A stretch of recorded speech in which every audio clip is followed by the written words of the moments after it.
most in NBA history, behind only Hall of Famer Oscar Robertson. CC, what do you make of Simmons proclaiming himself Rookie of the Year? I was cool with that. Like he was head above the rest of the class. I know Donovan Mitchell, I talked about him a lot because I wanted people to bring attention to his game, and what he was doing in Utah was truly special. For a rookie to build an average 20 points in the Western Conference with no other superstars, this season was cast off. Yeah. They traded, let Gordon Hayward go, and then they drafted this kid out of Louisville. No, he's not going to be a superstar. Yes, he is going to be a superstar, but Ben had a tremendous year. Yes, he was the winner of the Rookie of the Year. I agree with him. And I think CC put it well. Donovan Mitchell is going to be a star. Ben Simmons is a star. Right now, this moment, there are not 20 people better at basketball than Ben Simmons. He might end up making an all-NBA team as a rookie. It has been ages since we saw that. LeBron didn't even do that. Ben Simmons is clearly the Rookie of the Year, and that's no disrespect to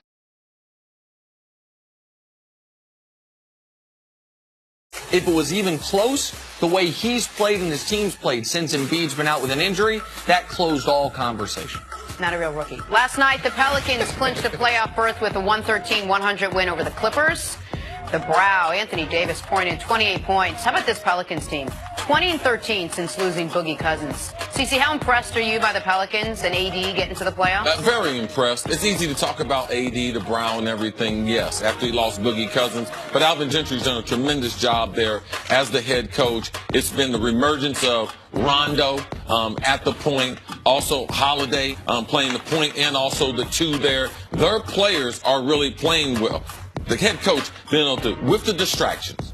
The owner died late in the season. After the Boogie Cousins thing, they've been able to deal with that. But I love to see younger players develop. And Rondo, where's his career going to go? Man, he resurrected it with this New Orleans team. I like what they do. This has been an exciting year for what they're doing in New Orleans. I'm glad you brought up Alvin Gentry because, yes, Rondo and Drew Holiday deserve credit, especially because a lot of people have written off Rondo as a productive NBA player. He's having a good year. Anthony Davis is having an MVP caliber season. He'll probably finish third in the award. But no other team other than Boston suffered a during-the-season injury as devastating as the one New Orleans did. And at least with Boston, it was game one, so you had the entire season to basically rebuild from there. They were humming. They were having their best season they'd had in New Orleans since they moved back to New Orleans. And then they lose Boogie Cousins. To be able to recover from that, make the playoffs, potentially end up with home court advantage in the first round of the playoffs is a remarkable job by all involved. I've been super impressed by that lineup top to bottom. Finally, the Thunder beat Miami last night to clinch a playoff berth behind Russell Westbrook's 25th triple-double of the season. Nick, what is OKC's ceiling in the postseason now? Their ceiling. Best case scenario for OKC. Go ahead and beat Memphis. Get the 6th seed. Now, if they beat Memphis, theoretically, they could go as high as the 5 seed, but I'm talking best case scenario. They don't want the 5 seed. Best case scenario is get the 6th seed. If you can beat Portland in round 1, have a gimpy Golden State coming in round 2. Maybe Steph. By the way, it's not like Steph has been announced he's back for round 2. We just know he's out for round 1, according to Steve Kerr. You get Golden State not humming fully. We know how they've struggled the last month. Beat them, and then get beat soundly, I would imagine, by Houston in the Western Conference Finals. I know they're 2-2 against Houston this year. I don't think in the playoffs they match up well with them at all.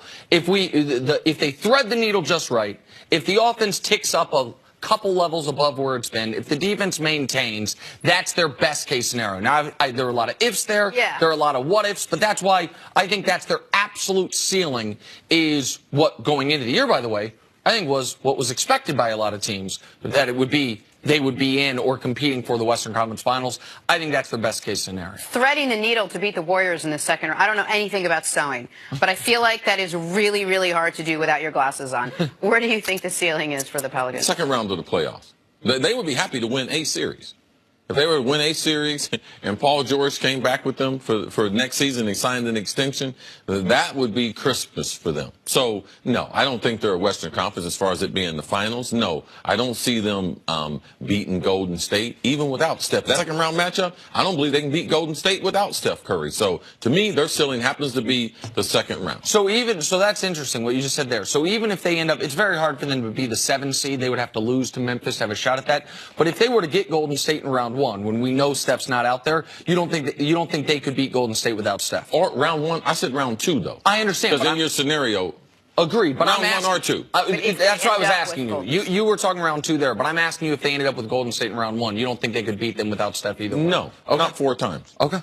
All right. But you'd still have to consider them a success, having what they've gone through to get there. No, I wouldn't. I mean, I don't. Really? I don't think what they've gone through. What they've gone through, they're They've top gone through four. being mediocre. Yeah, I mean, I don't look. This isn't a team that's been ravaged by Going through injuries. wondering, they're in the search party trying to find out where Carmelo Anthony's legs went. Oh, he left them at the Olympics. Oh, oh, God. And I mean, I understand they lost Andre Roberson, and you can look. Their defense has been different since they lost him. But going into the year, you would have said Roberson is clearly their 5th most important player. Now that we've seen who Melo is, okay, he's their 4th most important player. They've won 47 games.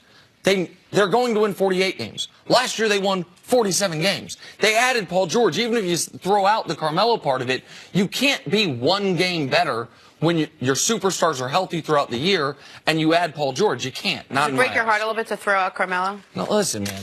Future Hall of Famer Fake Carmelo coffee. Anthony. Take a fake sip. Greatest Olympian. Fake coffee with a fake sip. Moving on to LeBron James. We should tell people you finish your coffee at 9 by 9:07. Nah.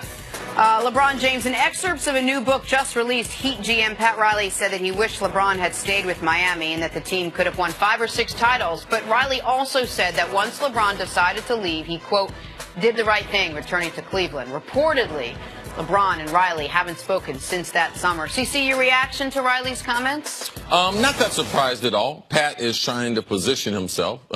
I think the key part is the ending part. And that's where you said they have not spoken since the pitch that he made in Las Vegas to try to keep LeBron with the Heat and the hierarchy there in Vegas to try to get LeBron and his team to be like, yes, come back to Miami. So they haven't talked since then. There's a reason why they haven't talked, because they're not friends. It's not as if LeBron wanted to associate with Pat Riley and the Heat going forward. He was concerned about Dwayne Wade. He was concerned about Chris Bosh and their inability to continue to compete at a high level. So I'm not surprised at all right before free agency, right to trying to maybe mend the fences, that if LeBron decides to stay in the East, that the Heat could be one of several options. But to me, I don't believe that's a possibility. I don't think Miami is even in LeBron or his camp's conversation as far as going back there. He's going to stay in the East. It would be in Cleveland or going to Philadelphia. And if he's going to go west, it would be Los Angeles, potential San Antonio, and Houston. I believe those would be the 5 real spots for LeBron to land. Well, and I want to talk about what Riley said at the beginning there for a moment before I get to the end. That had LeBron stayed, we could have won 5 or 6 titles. No, you couldn't have. Had LeBron stayed, you would have finished with the same number of titles with LeBron that you had when he left. 2. Now keep in mind, LeBron saw the tea leaves coming on Dwayne Wade, but I don't think anyone saw the tea leaves on what Golden State was about to be. And I understand that would they have made the finals the way Cleveland did? Yeah, I believe so. But Cleveland's 1-2 in those finals. I think Miami would be 0-3 without many competitive finishes there. We saw what the best case you could do against Golden State was when it's just LeBron. That was the first finals they went to with Cleveland when he took them to 6 games where he was basically using every possession himself. We saw the next year it took LeBron having what I believe to be the greatest 3-game stretch in the history of the sport to win that series. But let's not forget, in Game 6 of that series, Kyrie had 40 points. It was Game 5 or Game 6 of that series. Kyrie poured in 40 as well. Who's doing that if he stays with Miami? Also, while we didn't see it coming at the time, Chris Bosh's health situation doesn't change if LeBron stays in Miami. Chris Bosh still has that tragic blood clot that ends his career, or at least stops his career. Chris Bosh would tell you it's not ended yet. Now, as far as I do think Cece's right, Pat Riley's trying to open that door, at least slightly ajar. And what I would ask you, Chris, is Pat Riley has seen the Dan Gilbert thing, right? He saw that, LeBron patched that up with Dan Gilbert. It's not as bad between us as it was between he and Gilbert.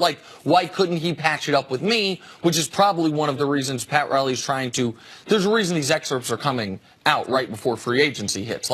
Because he would like to see if LeBron would like to come back there. Also, did anyone see Miami as a possible destination for LeBron when he was leaving Cleveland? No one was throwing Miami out there as though he's going to go to Miami. He ends up going to Miami. It was a long shot, but Pat Riley made the presentation, and the biggest question with Miami, could the numbers work? Could he really be able to This put time together around or that time the around? first time around? Okay. Could the numbers work? And Pat Riley sat him down and let him know how him, Bosh, and Wade could all come to Miami, and he would make it work. So LeBron had to be convinced of that. But they were on the list. And you're right that when it was first coming up, we were thinking Chicago or New York, and there were these rumors about that there was going to be this threesome in Miami. And what we didn't know was, as far as the numbers go, that guys were going to take less than the max, which is what ended up happening, right? Like, guys. I was on TV. I did announce that where he was going. Because I had heard from the people that there was going to be an upset, and it was going to be Miami. That was, though, when you said that, though, that was once the season was over, correct?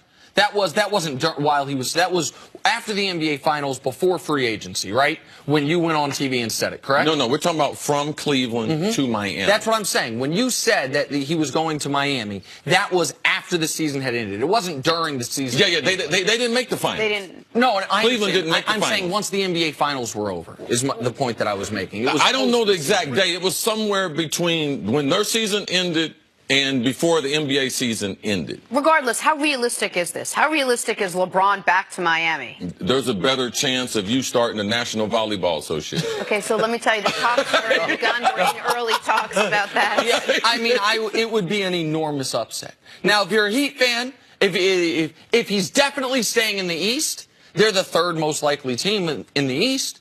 Like Philly, Cleveland, and Miami. There's not another team in the East. It'll be Cleveland, Philly, then back to Cleveland. Okay, before going to Miami. Sure, but I don't. The other thing is that when he went there the first time, they had Dwayne Wade. They were able to bring in Chris Bosh. Like we've talked about Bam Adebayo. He's a good story as a rookie. Hassan Whiteside's I don't want to call it a toxic contract, not a great contract. Tyler Johnson is a toxic contract. Like, who are these people coming with him, and what are the trade assets Miami were to have to bring another superstar with him? Like, it just doesn't. I understand what Pat Riley's doing, but to me, it's not plausible. It's Right. not a If it wasn't Pat realistic Riley, we wouldn't be talking about it. There's a reason why they put it out there. All right. Take a break. Coming up, why was Bill Belichick